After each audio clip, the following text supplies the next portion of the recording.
একটা মজার জিনিস দেখাই আপনাদেরকে। তো এই যে দেখেন এই যে সেটটা, এটা হচ্ছে যে Redmi K20, এটা হচ্ছে যে পপআপ ক্যামেরা, বুঝছেন? মানে এই যে দেখেন অন করলাম, অন করার পরে এই যে পপআপ ক্যামেরা।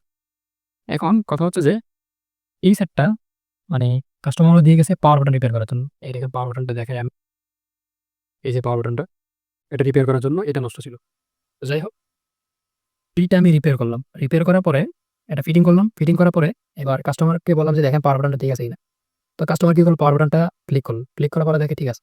তারপরে কাস্টমার কি করলো, আপনার মানে কি ওর বাসা থেকে ফোনটার পাসওয়ার্ড নিল। নেওয়ার পরে মানে ক্যামেরা চেক করলো, বলতেছে যে এটার পপআপ ক্যামেরা বা ফ্রন্ট ক্যামেরা যেটা আছে এটা কাজ করতেছে না। এখন আমি বলতেছি কি, আমি তো পপআপ ক্যামেরা ধরলামই না, এটা নষ্ট হবে কেমনে? এখন এটার যে পপআপ ক্যামেরা যে এটা, এই যে এটা এখান থেকে এখানে যে পপআপ ক্যামেরা যে বের হয় এই জায়গাটাতে আপনার মূলত কি ধোলা জমে ছিল, ঠিক আছে? ধোলা জমে ছিল, এই কারণে বের হতেছিল না, 1 নাম্বার। আর 2 নাম্বার হলো এখানে একটা মেকানিজম আছে, একটা মোটর আছে। এই মোটরটা মূলত কি এই ক্যামেরাটাকে ঠেলে বের করে দেয়। এখন কাস্টমার বলতেছে যে মানে আমি পাওয়ার বাটন ক্লিক করছি, এই জন্য কি এটা সমস্যা হয়ে গেছে, মানে আমার খোলার কারণে এই ক্যামেরাটা নষ্ট হয়ে গেছে। আমি বলতেছি আমি তো এটা ধরেই নি, তাহলে কেন নষ্ট হবে? তো আমি ওনার বললাম যে এটা আপনার আগে থেকে হয়তো সমস্যা ছিল। উনি বলছে না। তো যাই হোক, তো পরে উনি আমাকে সময় দিয়ে চলে গেল, আমার সাথে চিল্লাপাল্লা করে নাই একদমই।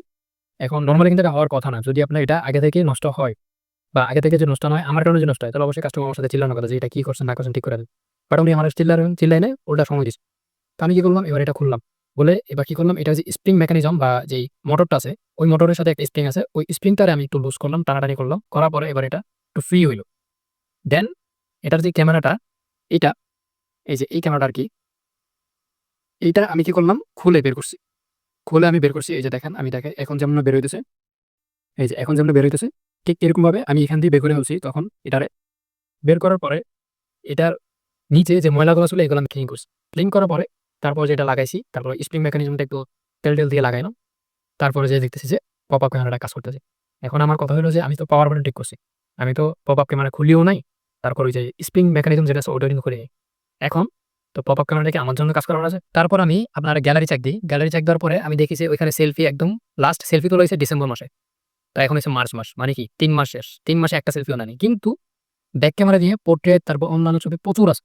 এখন কথা হলো পোর্ট্রেট মানে সামনের ক্যামেরা যদি ঠিকই থাকে, তাহলে সামনের ক্যামেরা দিয়ে ছবি নাই কেন? সামনের ক্যামেরায় মানে ডিসেম্বর মাসে জাস্ট ছবি আছে, এরপরে কিন্তু একটা ছবিও নেই। এখন যদি সামনের ক্যামেরা ঠিকই থাকে তাহলে ছবি নাই কেন?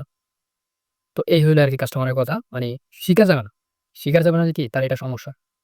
আর এই ফ্রিতে করানোর জন্য একটার কথা বলে আরেকটা কি ঠিক করে নেওয়া যাবে, এভাবে মানে কি মূলত ওরা কাজ করায়। তো যাই হোক, এখনো আমার কাছে আসা নাই।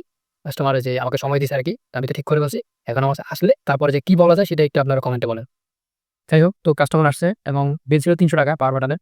তো ৳৫০০ দিছিলাম।